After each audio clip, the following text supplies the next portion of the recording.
안녕하십니까. 동영제가 지난주에 안 오더니 계시록은 13장이 아니라 12장인데 12장 펴봅시다. 계시록 12장.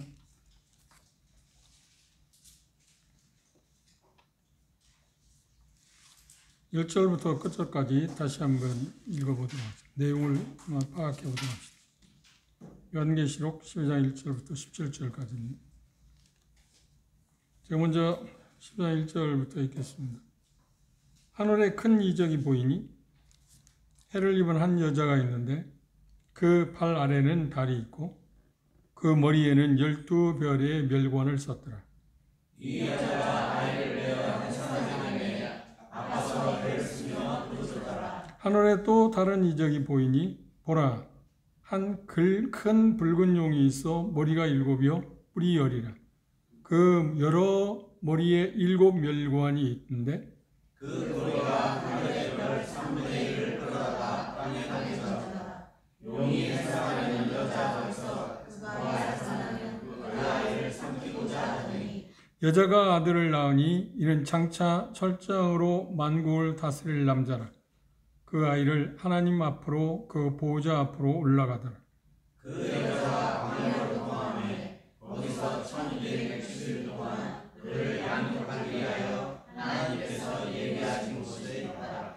하늘에 전쟁이 있으니 미가엘과 그의 사자들이 용으로 더불어 싸울세 용과 그의 사자들도 싸우나 이기지 못하여 다시 하늘에서 그들이 있을 곳을 얻지 못하더라. 큰 용이 내어 쫓겨니 옛뱀 곧 마귀라고도 하고 사다냐로도 하는 온 천하를 꿰는 자라.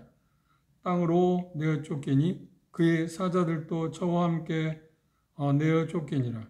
내가 또 들으니 하늘에 큰 음성이 있어 이르되 이제 우리 하나님의 구원과 능력과 나라와 또 그의 그리스도의 권세가 나타났으니 우리 형제들을 참소하는 자 곧 우리 하나님 앞에서 만나 참소하는 자가 쫓겨났고 또 여러 형제가 어린 양의 피와 자기의 증거하는 말을 인하여 저를 이기었으니 그들은 죽기까지 자기 생명을 아끼지 아니하였도다.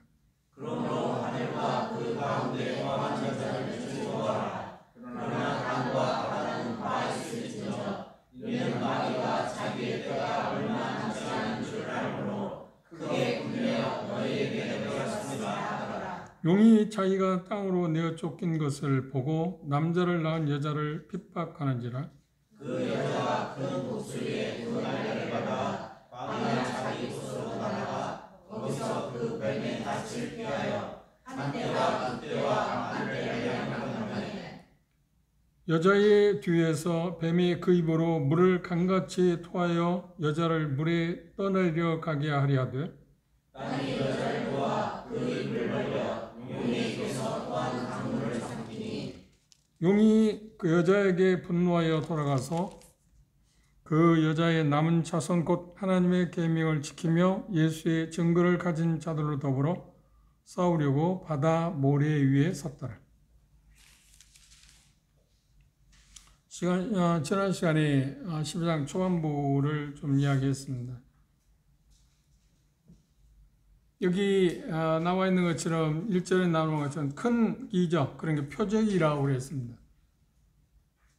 계시록 앞으로 나오는 표적이 후반부에 7개의 표적이 나오는데 그것의 첫 번째하고 두 번째 표적이 나와 있습니다. 첫 번째 표적은 뭔가요? 태양을 입은 여자, 그리고 발 아래 달이 있고 그 머리에는 12별의 멸관이 있다. 그래서 이 태양을 입은 여자는 바로 이스라엘을 상징하고 있다. 그리고 그 다음에 두 번째 큰 이적이 3절에 나오는데 하늘에 또 다른 큰 이적이 보이니 보라, 한 큰 붉은 용이 있어 머리가 7이요 뿔이 10이라고 했습니다. 그 사단에 대해서 이야기하고 있는 부분에 대해서 우리가 지난 시간에 생각해 봤습니다.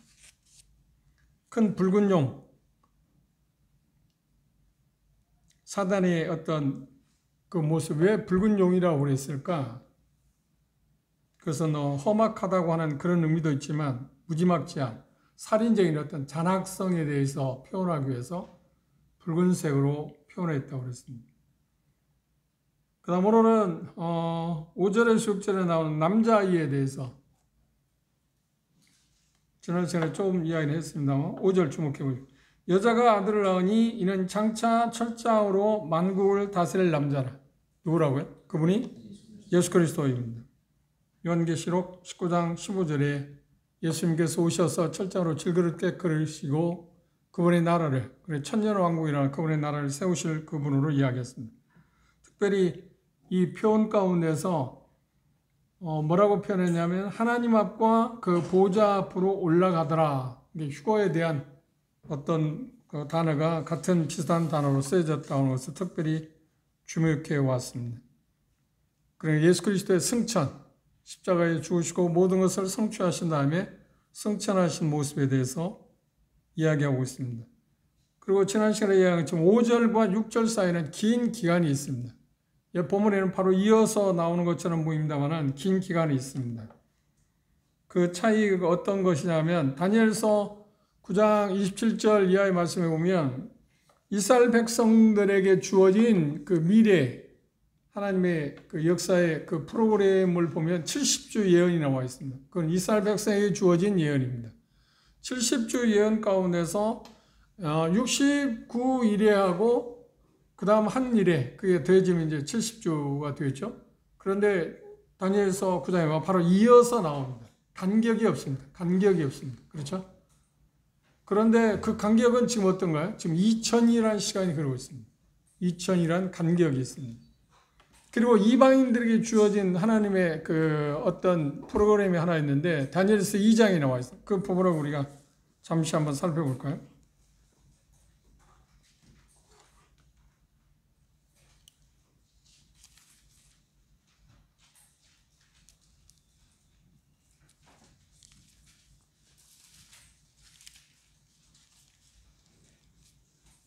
다니엘서 2장 33절, 34절 함께 읽어봅시다.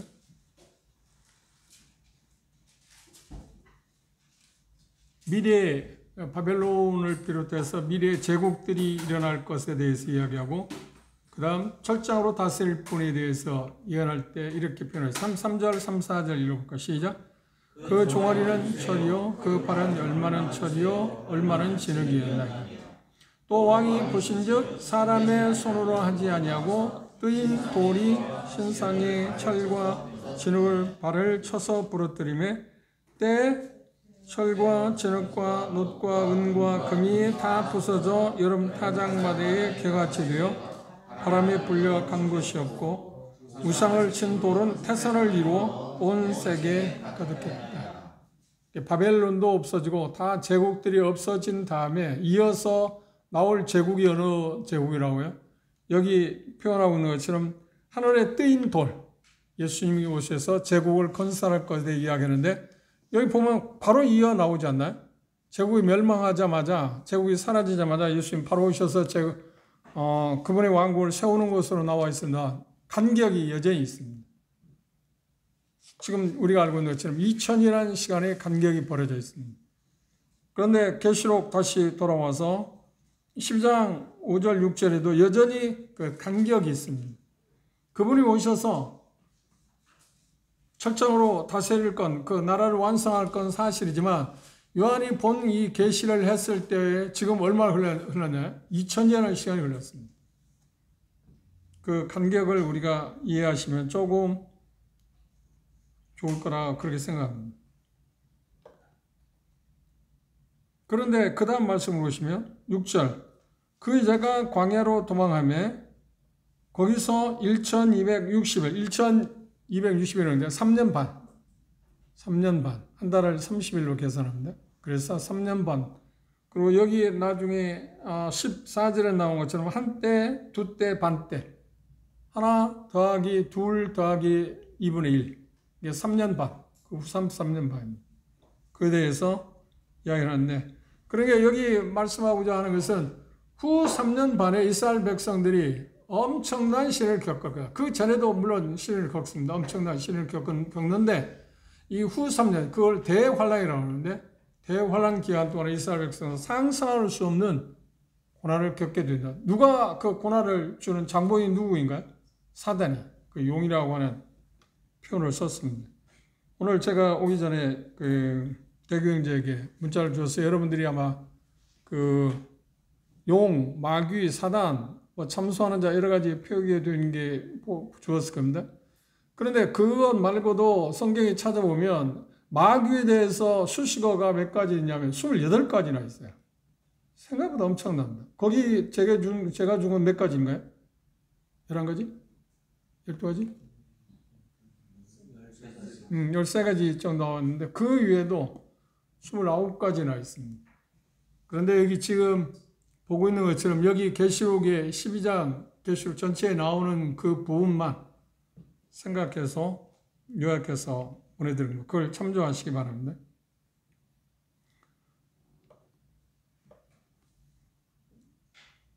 그 다음 말씀을 보시면 그 여자가 광야로 도망하며 거기서 1260일 동안 저를 양육하기 위하여 하나님이 예배하신 곳이 있더라. 그래서 그곳이 어느 곳이냐 할 때 말이 많이 여러 가지가 있습니다. 페트라라고도 이야기하고 여러 지역을 하는데 그 장소가 나오진 않았습니다. 그런데 이 장소가 어디냐는 거냐 중요하지 않고 사단이 그걸 모를까요? 알 겁니다. 그런데 하나님이 특별한 방법으로 그들을 보호하신다고 하는 게 중요한 것입니다. 그렇죠? 그 점만 우리가 생각하시면 됩니다. 그 다음 7절에서 9절에 보면 천사장 미가엘하고 그 사단의 전쟁이 있습니다. 어디에서 있나요? 땅에서 있는 게 아닙니다. 하늘에서 있습니다.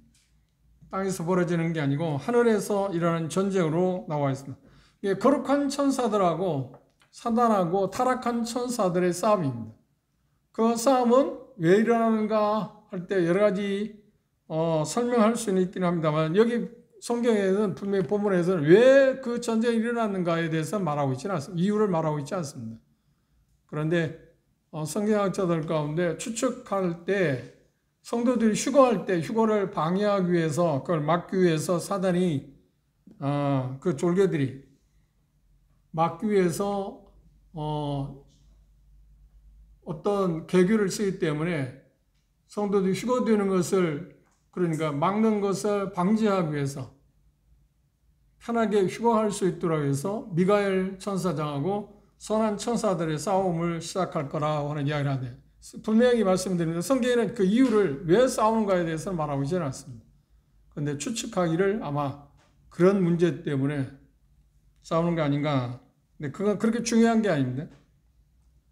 전쟁의 시작은 이 말씀에 문맥을 자세히 보시면 사단이 그 전쟁을 시작했습니다. 일으켰습니다. 지금 우리가 지금 이틀 전인가요? 이틀 됐습니다. 이란을 누가 싸움은 누가 이스라엘이 시작했나요? 이란이 시작했나요? 이스라엘.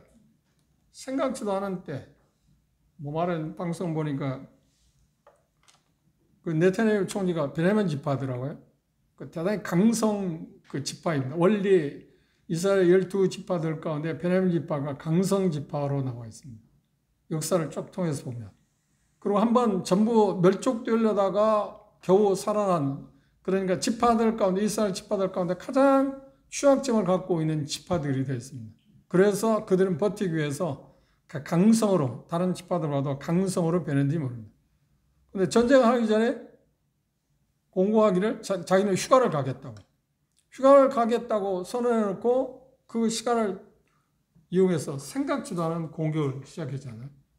그래서 뉴스를 여러분 보시면 알겠지만 이란이 그걸 공격을 막아낼 수 있는 제한이 없는 것 같아요.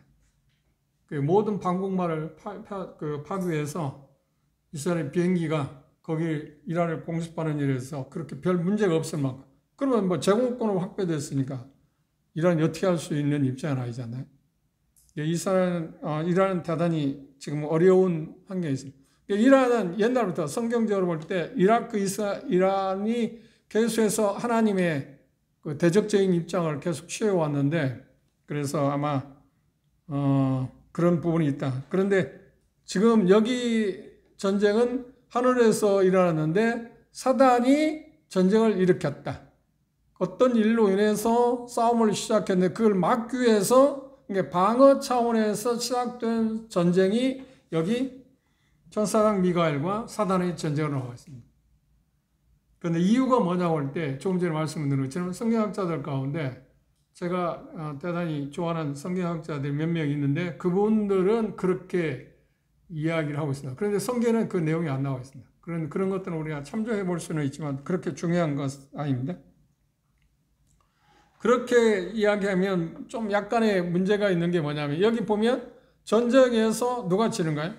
사단과 그 졸개들이 우리 앞에서 본 것처럼 하늘의 별들을 3분의 1을 어떻게 했나요? 그러다가 그렇죠. 자기 수하로 만들었지 않나요? 총동원해서 싸웠는데 졌습니다. 패배를 했습니다. 사단과 그 졸개들이 패배했습니다. 그 결과로 인해서 패배한 결과로 인해서 사단과 졸개는 어디를 쫓겨나나요? 땅으로 쫓겨났습니다. 하늘에서는 더 이상 활동하지 못한다. 그러면 이 전쟁은 하늘이라고 말할 때 우리가 이미 고린도후서 10장에서 3층천, 셋째 하늘에 대해서 이야기할 때 이야기했습니다. 우리가 보는 공간, 우리가 보이는 공간은 그 첫째 하늘입니다. 우리 우주라고 우주가 보는 그 공간이 있습니다. 그 공간을 뛰어넘은 그 공간이 또 둘째 하늘입니다. 그 다음 그 공간 너머에가 뭔가요? 셋째 하늘. 그래서 그 하나님이 계시는 곳이라고 일반적입니다. 그러면 이 전쟁은 어디에서 일어났을까 할 때 우리가 보는 우주 공간에서 아니라 우주 공간과 천국의 그 중간의 하늘, 두 번째 하늘이라고 표현하겠죠. 거기에서 아마 전쟁이 일어났을 거다. 그래서 그 전쟁이 일어나서 참패를 하고 사단과 그 졸개들은 이제 땅으로 쫓겨났습니다. 땅으로 쫓겨나고 할 때 무슨 말이냐면 그 이스라엘만 중심이 아니라 모든 세계를 지배하고 있는 쪽으로 지금 땅과 여기 바다에 있는 사람들이 화가 있을 거라고 표현하고 있는데 그 지구촌으로 쫓겨났다고 하는 겁니다. 그 전에는 그 전쟁에서 완전히 패배하기 전에는 사단은 우리가 욥기에서 본 것처럼 하나님 앞에 나가서 뭔가 어떤 일도 했어요. 어떤 일을 했냐. 계속 참소하는 일, 여기 표현 가운데 참소하는 태도를 취했습니다. 완전히 패배해서 쫓겨났기 때문에 그 이후에는 사단이 성도들을 참소할 수 있을까 없을까? 참소할 수가 없습니다. 참소할 수 없습니다. 그게 완전히 사라졌습니다. 쫓겨나기 전까지는 계속 참소하는 일을 했는데 고소, 고발, 정죄 그런 태도를 취하고 있는데 정죄를 하고는 있지만 우리가 이미 공부를 한 것처럼 노아서 8장 33절에 있는 것처럼 누가 우리를 정죄하겠느냐? 근데 참소하겠느냐? 사단이 한다는 겁니다. 그런데 그 참소를 하나님께서 막고 있는데 누구를 통해서 한다? 예수 그리스도 살아계신 죽은 자 가운데 다 살아나셔서 부활하신 예수 그리스도 살아계신 예수 그리스도에서 살아계셔서 하나님 보좌 우편에서 우리를 위해서 대신해서 중보하는 일을 통해서 이 참소를 막고 있습니다. 아무리 사단이 참소한다 해도 아무런 의미가 없습니다. 그런데 중요한 것은 여기 전쟁으로 말미암아서 이제 사단은 참소할 수 있는 기도 없어졌다. 더 이상 참소하지는 못합니다. 그때가 언제냐 올 때 여기 표현 가운데는 뭐냐면 환난 기간인데 여기 표현 가운데 뭐라고 표현하고 있냐면 후 3년만 대환난 기간 동안에 그가 활동하는 시간을 이야기했습니다. 그렇죠? 3년 반? 1260일? 그때 이렇게 강하게 활동한다. 그래서 말씀드린 것처럼 우리가 휴거 될 때 전쟁이 벌어져서 패배해서 내려왔다고 하면 패배했다고 하면 그럼 7년 전이잖아요. 그렇죠?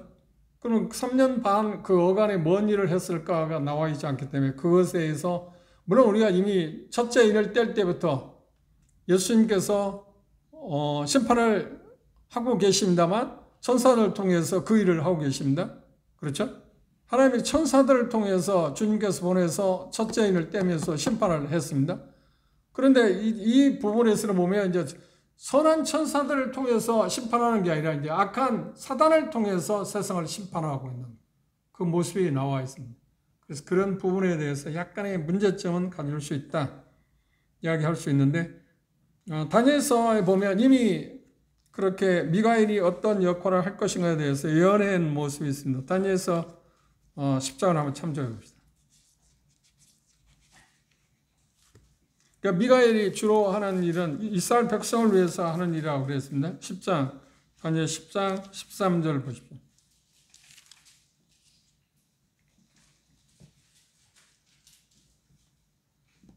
그런데 바사국군이 21일 동안 나를 막았으므로 내가 거기 바사국 왕들과 함께 머물러 있더니 군장 중 하나가 미가엘이 와서 나를 도와주므로.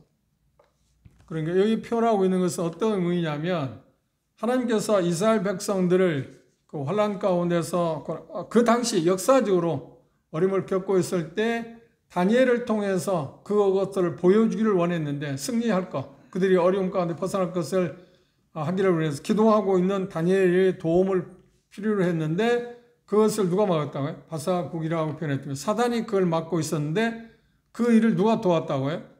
미가엘이 도왔다 하는 그런 표현을 하고 있습니다. 그리고 10장 1절에서도 미가엘은 하나님의 백성들을 지킨다고 표기되어 있습니다. 유다서 9절에서도 그런 표현들이 나왔습니다. 사단은 그럴 때 지상에서 사단이 하는 일은 어떤 거냐면 지상에 그분의 왕국을 세우지 못하도록 하기 위해서 계속 최후 발악을 하고 있습니다. 그렇죠?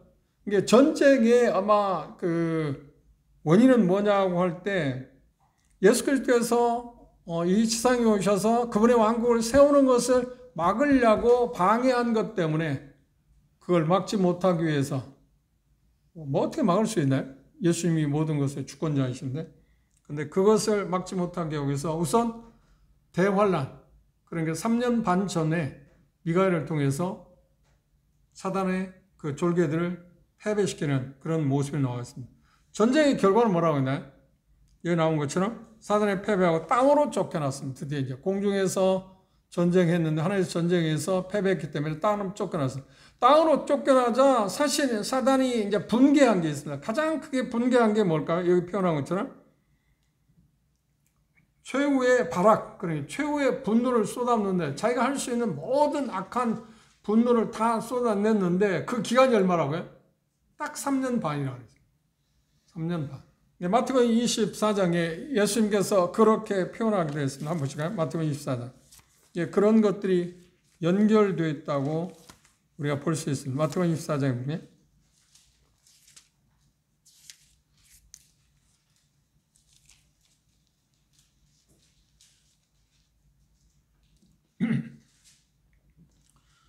(22절입니다) 21절부터 보면 지금까지 이런 환란이 없었고 21절 이는 그때 큰 환란이라고 할 때 지금 우리가 이야기하는 대환란입니다. 후 3년 만에 있을 이야기입니다.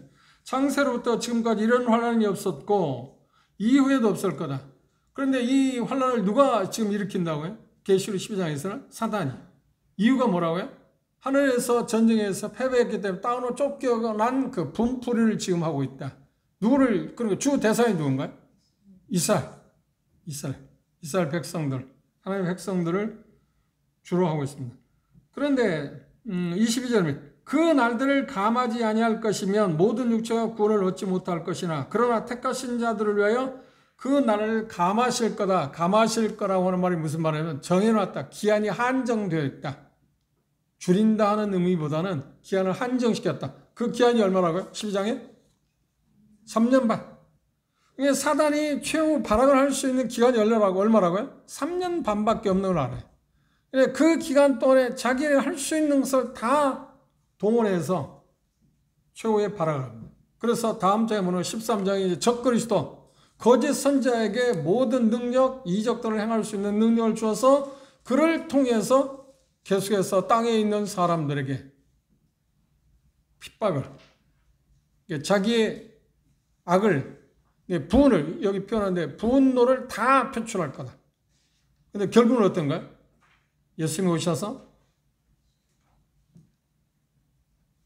그들을 이제 무적행에 1000년 동안 가둬놓고 그리고 주님의 나라를 세우신다고 성경에 요한계시록에는 계속해서 19장 이하의 말씀에 보면 그렇게 나와 있습니다.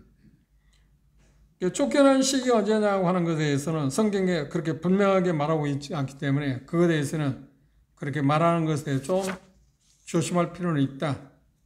그 다음 이제 다섯 번째로 10절에서 12절에 보면 사단의 진노와 성도들의 어떤 승리의 모습이 나와 있습니다. 그렇죠? 여기 말씀해 보시면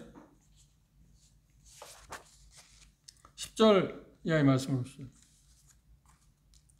내가 또 들으니 하늘에 큰 음성이 있어 가로되 이제 우리 하나님의 구원과 능력과 나라와 또 그의 그리스도의 권세가 이루었으니, 여기 이루었다. 그러니까 과거형으로 나왔습니다. 아직 지금 진행되지도 않잖아요.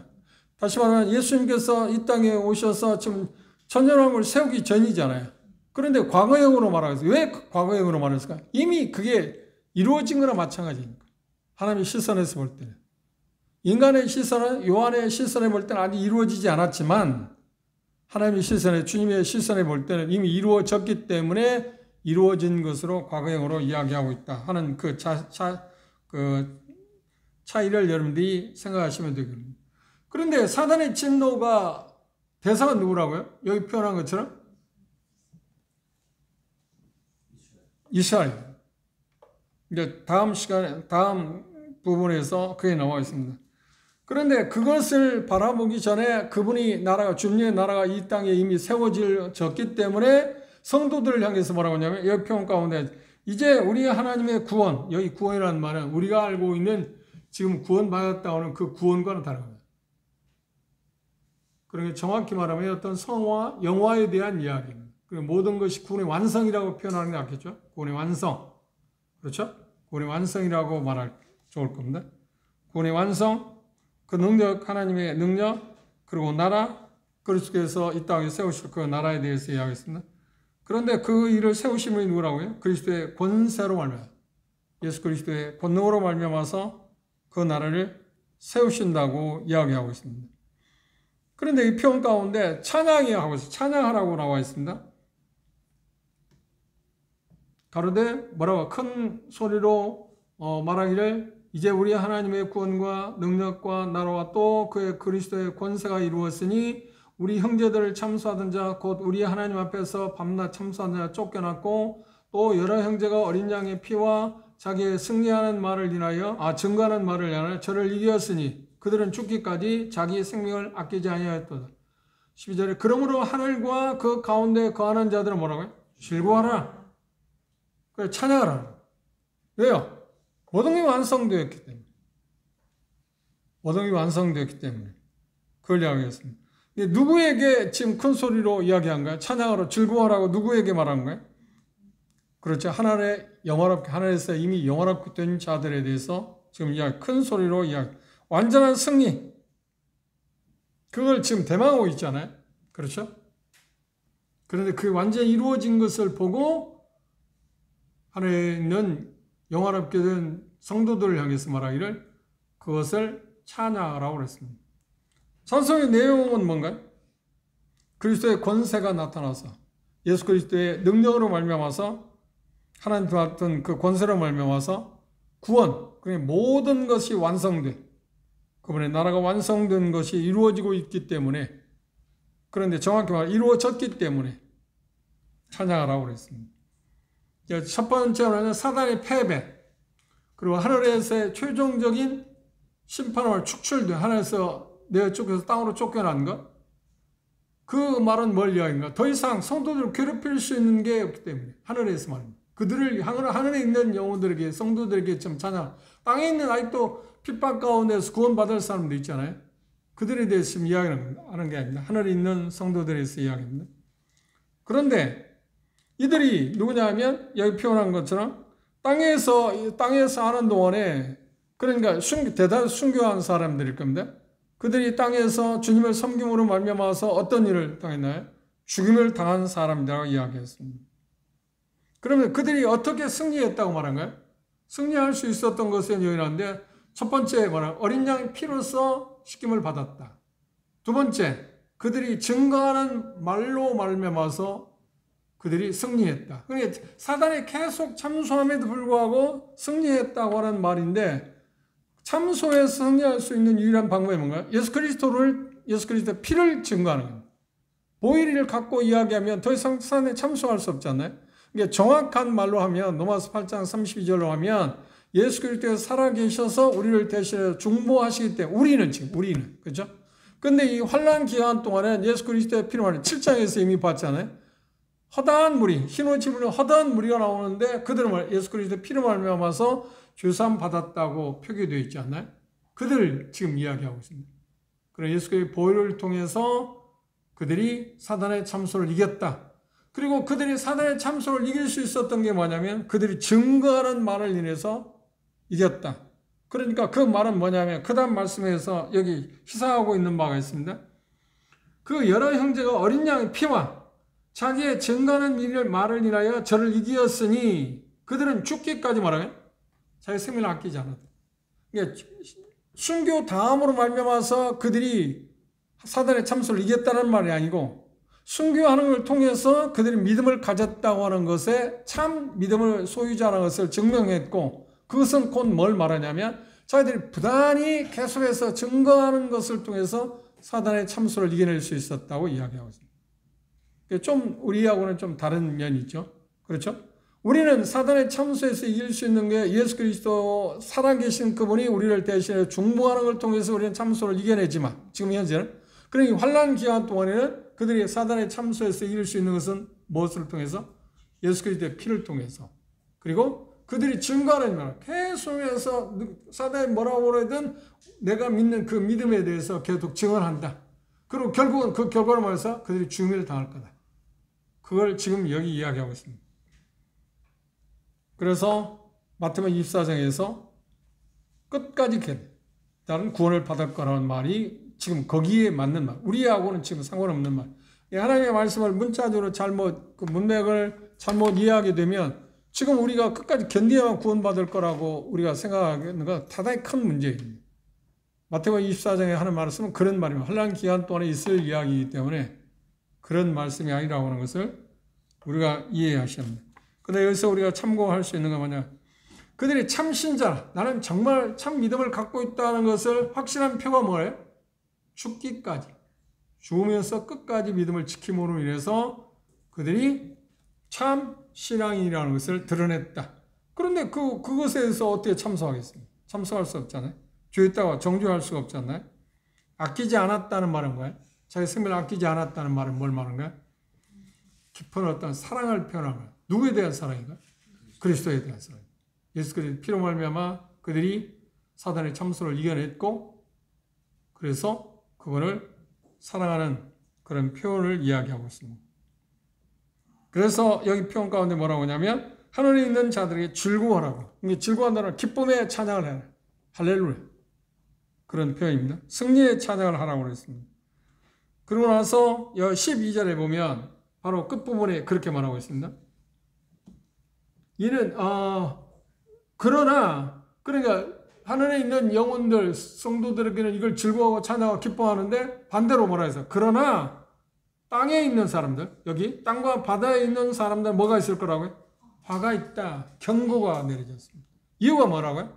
바로 이어서 나와 있습니다. 마귀가 자기 때가 얼마 못 되는 줄을 알므로 크게 분내어 너희에게 내라. 너희는 누굴까요? 지금 땅과 땅에 거하고 있는 사람들. 땅에 거하고 있는 사람들. 그게 이제 13장에 바로 적그리스도 거짓 선자를 통해서 마귀가 그들에게 큰 능력을 주어서 수많은 사람을 꿰고 666이라는 인을 맞게 하고 인을 받지 않는 사람한테 모든 사람들을 죽임을 당하는 그 일이 또 지속되겠죠. 그런 것들에 대해서 지금 무서운 경고가 나와 있습니다. 그런데 그 내용은 어떤 거냐면 지금 13장, 바로 이어서 나오는 13장의 내용이 연결되어 있습니다. 마지막으로 13절에서 16절에 보면 대환란 시기에 이스라엘 사람들의 어떤 대한 박해가 나와 있습니다. 여자를 다시 또 언급했습니다. 13절 주목해 보십시오. 용이 자기가 땅으로 내어 쫓긴 것을 보고 남자를 낳은 여자를 핍박하는 남자라고 누구라고 앞에서 예수 그리스도입니다. 예수 그리스도에서 나온 그 민족이 어딘가요? 이스라엘. 해를 입은 여자. 태를 입은 여자. 이스라엘에 대해서 어떻게 했다고요? 핍박한다. 언제 지금 이야기합니까? 후 3년만 대환란 기간에. 그러니까 그 전에도 집요하게 핍박하잖아요. 우리가 7장에서 이미 본 거죠. 14만 4천이 복음을 전하기 시작하는데, 그래 휴거 되자마자, 교회가 휴거 되자마자 14만 4천 명에게 인을 맡게 해서 천국 복음입니다. 은혜 복음이 아니고 제가 자주 말씀드리는 것처럼 천국 복음을 통해서 왕국 복음이라고 표현하죠. 그 왕국 복음은 천년 왕국에 들어갈 수 있는 권한을 부여받는 겁니다. 그 왕국 복음을 전하는데 그들만 하나님의 특별한 능력으로 해서 이마에 인을 맡게 해서 보존을 받고, 생명의 보존을 받고, 나머지 수다한 사람들, 허다한 사람들 어떻게 순교를 당할 거라고 했잖아요. 신호님은 허다한 사람들, 환난 기한에, 그러니까 환난 기한에 나온다고 할 때 지금 여기 후에 지금 13장이나 적그리스도의 죽음을 당하는 성도들도 거기에 들어가는 겁니다. 그러니까 7장에서 말하는 것은 요한계시록 전체적인 명을 그럼 포함해서 지금 이야기한 거고, 그 별개가 아닌 겁니다. 그걸 이해하시기 바랍니다. 그러니까 시기적으로 우리가 이미 공부했지만 첫 번째 순교한 사람인데 우리를 신원해 주기를 언제까지 하냐고 할 때 주님은 뭐라고 말하세요? 아니야, 잠시 기다려. 너희들과 같이 순교할 사람이 있으니까 수가 차기까지 기다리라고 했잖아요. 근데 그게 언제 그 수가 다 찬다고요? 지금 13장에 적그리스도에서 죽임을 당한 수많은 성도들이 있을 겁니다. 그들을 지금 다 아우른다고 하는 것을 여러분들이 이해하시죠. 그거하고 또 다르다고 생각하지 말고, 딴 사람이라고 생각하지 말고, 환난 기간 동안에 구원받음으로 말미암아서 왕국 복음을 받음으로 말미암아서 순교한 사람들이 1차 있을 거고 또 2차도 있을 거다. 크게 말하면 그렇죠? 그것들을 생각할 수 있습니다. 그런데 2차가 어느 때라고요?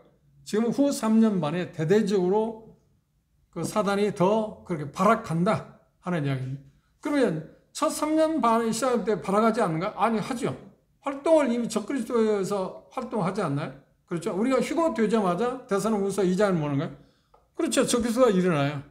그리고 세계 평화를 조장하고, 그리고 성전도 세울 거고, 이스라엘 평화를 조장하고. 그런데 그게 잠시라고 이야기했어요. 그렇죠? 그런데 더 활동적인, 그러니까 부를 계속해서 핍박하고 수많은 사람을 죽이기는 하겠지만, 그러나 극적으로 그 일을 하는 것은 뭐냐? 후 3년 반이라 하는 거예요. 그걸 대환란이라고 말했습니다. 이미 전 3년 반에는 그럼 조용하냐, 평화롭냐? 그건 말하는 게 아닙니다.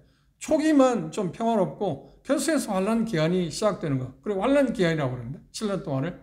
그런데 후 3년 반을 대환란이라는 것은 극적으로 일어난 그 고통의 시간들, 특별히 이스라엘에게 내려지는 심판, 그것들에 대해서 이해할 때 그렇게 표현하고 있습니다. 그것을 여러분들이 좀 잘 구분하시면 도움이 될 거라고 이야기할 수 있습니다. 그런데 이게 보면 3차에 걸쳐서 공격을 합니다. 사단은. 1차 공격은 뭔가요? 13절, 14절 보십시오. 용은 누구라고 했냐? 앞에서 사단입니다. 땅으로 내어 쫓긴 것을 보고 남자를 낳은 여자를 핍박하는지라. 그 여자가 큰 독수리의 두 날개를 받아 광야 자기 곳으로 날아가 거기서 그 뱀의 낯을 피하여 한 때와 두 때와 반 때를 양육받아 보호를 받는다고 표현했습니다. 그렇죠? 그러니까 핍박이 심한데 1차 공격은 대단히 핍박을 심하게 한다. 그런데 하나님이 보호하신다고 그랬습니다. 2차 공격은 뭔가요?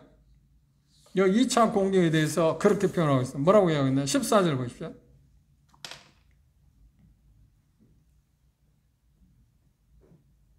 광야 자유로 나가서 거기서 그 뱀의 낯을 피하여 한 때와 두 때 반 때를 양육받으리라. 15절. 여자의 뒤에서 뱀이 그 입으로 물을 강같이 토하여 이 여자를 물에 떠나가게 하려 하되. 2차 공격은 뭔가요? 물리적인, 지금 여기 말하는데 물을 엄청나게 쏘아 부어서 이게 대홍수라고 말하죠. 우리 인간의 시각에서 지금 말하는 겁니다. 대홍수를 통해서 이스라엘 백성들을 다 떠나려 하는 그런 작전을 쓸 거다. 2차 공격입니다. 1차 공격은 어떤 핍박을 통해서, 박해를 통해서 이스라엘 백성을 공격하려고 하지만 하나님이 보호하신다. 2차 공격은 물리적인 것으로 표현하고 있는데 이거 여전히 그것은 상징적 이야기입니다. 상징적 표현입니다. 그 2차 공격을 말하면서 이스라엘 백성들 다 몰살시키려고 노력하지만 어떻게 한다고요? 이미 마치 큰 물을 쏟아서 이스라엘 백성들 다 죽이려고, 홍수, 물에 떠나려 죽이려고 할 때 하나님이 하시는 일은 뭐라고 표현하는데? 상징적으로 땅이 그 물을 다 흡수해버리게 합니다. 그래서 무효케 한다. 이게 상징적인 말입니다. 이게 사단의 2차의 공격의 방법이 어떤 것인지는 말하고 있지 않지만, 구체적으로 말하고 있지 않지만, 상징적으로 몰살시키기 위한 그런 작전을 쓰지만, 하나님은 어떻게 하나요? 특별한 방법으로 그들을 여전히 보호할 거나, 그런데 그 방법이 뭐냐면 하나님 개입해서 자연적 아니면 초자연적 수단을 통해서 이스라엘 백성들을, 남은 자들을 구원하게 될 거라고 이야기하고 있습니다. 그것은 여전히 상징적인 것인데, 그러니까 어떤 면에서 2차 공격의 큰 무리라면 온갖 수단 방법을 다 동원해서 이스라엘 백성들을 말살시키려고 한다. 그런데 하나님이 보호하심으로 말미암아서 그들이 남은 자는 구원받는다. 그리고 3차 공격이 있습니다. 17절입니다. 용이 여자에게 분노하여 돌아가서 이제 1차 실패했죠. 2차도 실패했습니다. 3차도 실패했습니다. 이제 3차 공격을 했습니다. 그래서 이제는 어떻게 하는가요? 새로운 세상에 화를 냅니다. 어떤 사람들에게 화를 내는가요? 그 여자의 남은 자손, 남은 자손이 누구냐고 할 때 그 여자, 이스라엘의 남은 자손에 남은 자가 있습니다. 그들의 특징이 뭐냐면 하나님의 계명을 지키고 예수의 증거를 가진 자들로 더불어 싸우려고 바다 모래에 섰더라. 공격을 퍼붓는데 이제 누구라고요? 이스라엘의 남은 자들. 이 남은 자가 누구인가요? 믿음을 가진 사람. 믿음을 가진 사람들을 공격하게 된다고 이야기하고 있습니다. 그런데 이들이 누굴까? 우리가 이제 14장 이야기해 보면 14만 4천이 또 나옵니다. 아마 그들. 그런데 그들은 사단이 어떤 힘을 쓴다 죽일 수 있어요, 없어요? 아니, 이미 하나님께서 인을 막기 위해서 하나님의 특별한 보호로 보호하신다고 그랬잖아요. 그걸 이야기했어요. 7장에서 이야기하고 있잖아요. 근데 그 일에 대해서 구체적으로 어떻게 보호하시는가에 대한 이 남은 자에 대한 그 표현이라고 우리가 생각하시면 좋을 거라 그렇게 생각합니다. 환란기에 구원받은, 그리고 이 남은 자들은 여기 표현하고 있는 것처럼 하나님의 계명을 지키며 예수의 증거를 가진 자들. 이게 14만 4천 명은 하나님의 계명을 받은 자들이죠. 준수하는 자들이죠. 그리고 여기 예수의 증거를 가진 자들은 그들을 통해서 복음을 깨달은 사람들. 그리고 현재까지 지금 생존하고 있는 사람들. 그렇죠? 그들에 대해서, 그래서 환란 기간 때는 구원받은 많은 이방인들. 그들이 대단히 또 죽음을 당하겠죠? 그들에 대해서 이야기할 수도 있고, 아니면 정확히 말하면 예수 그리스도를, 그 환란 기간 동안 예수 그리스도를 믿은 모든 성도들이라고 이야기하죠. 그들을 이제 말살시키기 위해서 계속해서 사단은 공격을 부을 거다, 퍼부을 거다. 그 내용이 13장부터 지금 사단이 적그리스도에게 들어가서, 그리고 거짓 선지자에게 들어가서 이스라엘 백성들을 주 대상으로, 주가 이스라엘 백성입니다. 그리고 모든 세상에, 땅에 가는 모든 사람에게 660이라는 표를 받게 해서 표를 받지 않은 사람들은 삶을 살지 못하도록 거의 대다수가 순교하게 될 겁니다. 여기서 우리가 주목해야 할 게 하나 있습니다. 전에 잠시 찾아봤습니다. 마태복음 25장을 보실까요? 지금 이 상황에 대해서, 이때 일어날 상황에 대해서 이미 예수님 마태복음 25장에 비유를 통해서 그렇게 말했습니다. 마태복음 25장 31절입니다.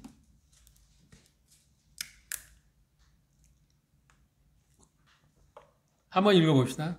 31절부터 시작. 인자가 자기 영광으로 모든 천사와 함께 오게 되에 자기 영광의 보좌에 앉으리니 모든 민족을 그 앞에 보고 각각 구분하기를 목자가 양과 염소를 구분한 것 같이 하여 양은 그 오른편에 염소는 왼편에 두리라. 그때 능히 그 오른편에 있는 자에게 이르시되 내 아버지께 복받은 자들이여 나와 창세로부터 너희를 위하여 예비된 나라를 상속하라.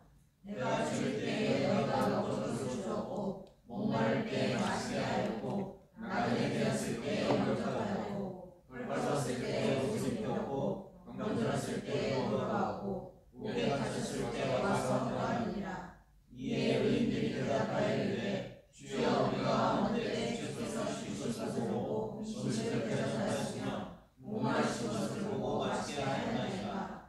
어느 때 나그네 된 것을 보고 영접하였으며 벌벗으신 것을 보고 옷을 입혔나이까. 어느 때 병드신 것이나 옥에 갇히신 것을 보고 벌벗었나이까 하리니. 임금이 대답하여 이르시되 내가 진실로 너희에게 이르노니 너희가 여기에 내 형제 중에 즉석이 저 한 자 하나에게 한 것이 곧 내게 한 것이라 하고. 예. 여기 보면 뭐라 하네? 끝부분에 40절 뭐라 하네? 너희가 여기 내 형제 중에 지극히 작은, 내 형제는 누군가 지금? 지금 예수님이 왕국을 이제 건설해서 천년왕국을 세우시기 직전에 지금 일어난 일입니다. 근데 그 환란 기간 동안에 거쳐오면서 이스라엘 백성들에 대해서 어떻게 대우했느냐 하는 것을 갖고 이야기합니다. 그러니까 우리가 12장에 그 엄청난 환란 기간 동안 이스라엘 백성들은 엄청난 어려움을 겪을 거 아닙니까? 그런데 이스라엘 백성들이 대다수가 물론 뭐 페트라를 피할지 어디 할지 장소가 어느 곳에 대해서 뭐 성경에서 이야기하고 있지만 어느 장소로 표기하기는 어렵고 그런 여러 어려움이 있을 때 일반적으로 많은 이스라엘 백성들은 어떤 하나님이 지정한 장소에 가서 도움을 받을 겁니다. 피할 보호를 받습니다. 그러나 세계 지금 이 땅에 그렇게 생각, 이 땅에 수많은 유대인들이 있잖아요. 그들이 다 그곳에 와서 간다는 말입니까? 그렇진 않잖아요. 이 땅에 있을 겁니다. 우리나라도 있을 거고 여러 나라에 있잖아요. 산지에 있을 겁니다. 그런데 그 환란 기간 때문에 복음을 깨달은 사람들, 유대인들이 박해를 받을 때 2차 대전 때 우리가 잘 알고 있는 것처럼 독일의 그 유명한 사람 있잖아요. 유대인들을 이렇게 보호한 사람, 그 슌들러라는 사람, 그 영화도 나왔습니다. 그런 사람들처럼 환란 기간 동안에 유대인들이 이방인들을 통해서, 이방인들은 누구예요? 믿음을 가진 사람들이죠. 그들을 통해서 도움받을 사람들에 대해서 이야기하고 지금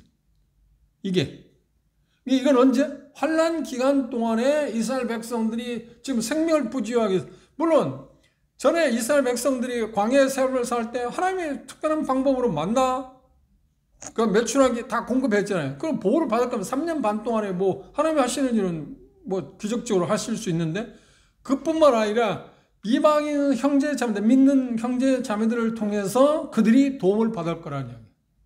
그들에 대해서 말하는 거예요. 지금 이 양의 편에, 오른편에 있는 사람들, 그렇죠? 그럼 왼편에 있는 사람들, 불신자들이기 때문에 그들을 도울 수가 없지. 왜 그들을 도우면 어떻게 된가? 13장에 우리가 보는 것처럼 적그리스도에게 표를 받은 사람이 유대인을 도울 사람이 누가 있어요? 아무도 안 돕잖아요. 그렇죠? 그래서 그들은 옆편에 있는 자로 영별에 들어간 영별. 그건 천년왕국에 들어가지도 못하고 영원한 지옥에 간다는 말과 같은 일맥상통한 말이 있다만, 지금 여기 예수님께서 마태복음 25장 이야기하는 이 지금 비유가 여기 12장 이하에 나오고 있는 그런 환란 기간 동안에 내 형제들이라고 할 때 예수 25장 30절에 인자가 영광으로 오실 때라고 했잖아요. 그럼 누구예요? 예수님이야. 예수님과 관계된 형제들, 내 형제들. 그들, 유대인들이 이방인들을 통해서 도움을 받고 그들이 생존할 수 있는 사람도 있을 거다. 보호를 받을 수 있는 사람들. 그런데 이스라엘 백성들을 돕는 사람은 어떤 사람만 도울 수 있다고요? 그렇죠. 믿음을 가진 사람. 지금 그게 이 내용을 우리가 생각해 보면서 마태복음 25장의 그 비유를 우리가 생각해 봐야 합니다. 그 비유의 내용은 그랬어요. 그분이 인자가 영광 가운데 오실 때라고 했잖아요. 지금 왕국을 세우기 직전에 심판하의 모습을 이야기하고 있어요. 열방을 모아놓고 심판하지 않나요? 그렇죠? 그래서 이 기간 동안에 수많은 사람이 이스라엘 백성들을 도울 거다. 그러니까 그걸 역사적 지나간 과거를 생각하면 2차 대전 때 여러 나라에서 이스라엘 백성들을 히틀러가 죽이려고 할 때 그 보호한 사람들이 수도 없이 많습니다. 그 중에 특이한 사람이 슌들러라는 사람이 있습니다. 그 사람이 어려움 가운데서 유대인들을 도왔습니다. 그래서 영화 만들어질 만큼. 그렇죠? 그뿐만 아니라 모르게 알게 그 도운 사람이죠. 물론 그들은 자기들 어떤 신앙 때문이 아니라 인간의 어떤 양심 때문에 그들을 도왔을 겁니다. 그들이 2차 때 도운 것은 신앙 때문이 아닙니다. 신앙과 상관없이 양심, 신앙. 이건 말이 안 된다. 어떻게 사람을 그렇게 가스실로 보내느냐. 유대인이라고 하는 것 때문에 보내느냐. 대다수가 그 현혹당해가지고 그게 당연하다고 생각했지만, 물론 게르만족의 우수성, 자기들이 이 세상을 지배해야 한다는 어떤 말도 안 되는 히틀러의 가문 이슬에 속아서 그런 일을 했지만, 대다수 많은 사람들 어떤 생각이냐. 이건 해도 너무한다. 동조하지 않은 사람이 많이 있었을 거 아닙니까? 그런 것들, 지나간 역사에서 보는 것처럼, 그런 것처럼 이 환란 기간 동안에 믿는 사람들은, 이방인들 믿는 신자들은 유대인들을 도울 거다. 그래서 유대인들이 보호를 받았다. 그러니까 하나님이 초자연적으로 어떤 능력으로 인해서 이스라엘 백성을 보호하시긴 하지만 또 이방인들을 통해서 신자들을 통해서 그들을 도울 거다 하는 내용이 지금 마태복음 25장에 그분이 오실 때 인자가 영광 중에 오실 때 일어날 일들에 대한 비유에서 우리가 볼 수 있는 부분입니다. 결론적으로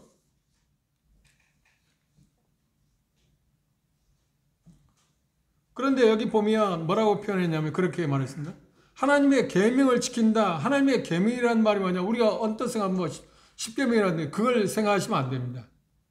여기에서 17절 말하는 신약 성경에 나와 있는 예수님의 가르침을 집약해서 그렇게 표현했습니다. 박해받는 이 신하는 성세에 어떤 가르침을 따름으로 말미암아서 그들의 구원이 참 구원받은다, 참되다, 내 받은 구원이 확실하다 하는 것을 확실한 증거를 제시하는 것. 그렇죠? 말씀에 따라서 순종하는 삶을 때 동욱 형제가 그랬잖아요. 하나님 말씀에 따라서 순종하는 행실, 행동 그걸 통해서 뭐라고 하냐? 그렇게 행함으로 말미암아서 자기가 구원받을 수 있다는 게 아니고 그렇게 행하는 것 자체가 뭐라고요? 내 구원이 참되다 하는 것을 오늘날도 증거하는 것처럼 야고보가 이야기한 거죠. 그런데 환난 기한할 때 똑같다 할 겁니다. 그것을 그 계명을 지켰다고 이야기했습니다.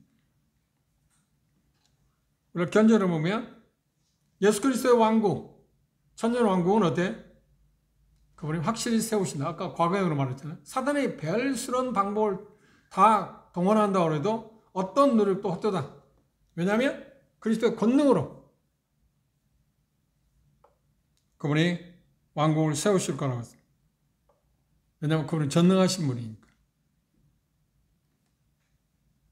그래서 우리는 지금 현재 삶에서 여러 가지 핍박받고 어려움도 겪습니다. 그렇죠? 이 환난기와는 거 상관없는 겁니다. 그런데 우리 그런 것들을 당할 때 우리가 생각할 것은 이제 미래에 얼마 후에 얼마인지는 모르겠어요. 얼마 후에 그분이 오셔서 왕국을 세우시고 구원을 완성할까라는 것을 그걸 뭐라고 하냐면 베드로는 뭐냐면 복된 소망이었어요. 그걸 바라보면서 조금만 더 인내합시다. 조금만 더 견뎌냅시다. 그런 것들 때문에 우리의 풀이 죽거나 아니면 우리가 하나님을 사랑하는 그 마음에서 좀 탈선하거나 그렇죠? 우리의 열심이 식어지거나 그렇게 해서는 안 돼요. 사단이 원하는 게 그거잖아요. 사단이 원하는 것은 우리가 지금 살고 있는 세상에 사단이 원하는 것은 그리스도인이 그리스도인다운 삶을 살아가지 않기 위해서 온갖 방법을 통해서 우리를 유혹하고 현혹하고 여러 가지 물리적인 방법을 통해서 박해도 하고 있잖아요. 그런데 그런 것에 당할 때마다 우리는 어떤 생각을 해야 한다고요? 결국 우리 구원은 완성된다. 그걸 바라보면서 좀 힘들어도 견뎌냅니다. 육체적으로 힘든 일도 있고